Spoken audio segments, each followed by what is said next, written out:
ஆண்டார்குப்பம் பாலசுப்பிரமணியர் கோயில் தென்னிந்தியாவின் புனித தலங்களில் ஒன்று. பக்தர்களுக்கு ஆன்மீக சக்தியையும் அதிகாரத்தையும் அருளும் இந்த ஆலயம் தமிழ்நாட்டின் திருவள்ளூர் மாவட்டத்தில் சென்னை கொல்கத்தா தேசிய நெடுஞ்சாலை வழியாக பொன்னேரி செல்லும் பாதையில் அமைந்துள்ளது. சுமார் 900 ஆண்டுகள் பழமையானது என கருதப்படுகிறது. இந்த ஆலயத்தின் மிகப்பெரிய விசேஷம், முருகப்பெருமான் ஒரே நாளில் 3 கோலங்களில் பக்தர்களுக்கு அருள் பாலிக்கிறார். காலை, சிறுவனாக மதியம், இளைஞராக மாலை, முதியவராக. இது போன்ற மிக அரிய தரிசனம் உலகிலே சில கோயில்களிலேயே மட்டுமே காணலாம். ஒரு காலத்தில் பிரம்மா உலகப் படைப்பை செய்யும் பொறுப்பில் இருந்தார். ஆனால் அவர் பிரணவ மந்திரத்தின் ஓம் உண்மை பொருளை அறியவில்லை.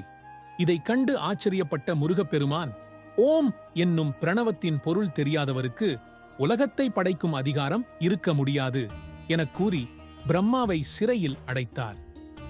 சிவபெருமான் இந்த சம்பவம் பற்றி கேட்டபோது முருகப்பெருமான் பிரணவ மந்திரத்தின் உண்மை அர்த்தத்தை விளக்கி இறையறிவின் உயர்ந்த நிலையை வெளிப்படுத்தினார். இந்த சமயத்தில் முருகன் ஒரு ஆதிகார முருகன் என போற்றப்பட்டார். இந்த ஆலயத்தில் வழிபடும் பக்தர்களுக்கு பதவி உயர்வு, அதிகார நிலை உயர்வு கிடைக்கும். நுண்ணிய புத்திசாலித்தனம், ஞானம் வளரும். இந்த ஆலயம் புகழ்பெற்ற ஞானிகளால் போற்றப்பட்டுள்ளது. அருணகிரிநாதர், பாம்பன் சுவாமிகள் பெரியோர் இங்கு வந்து பக்தியுடன் வழிபட்டதாக கூறப்படுகிறது.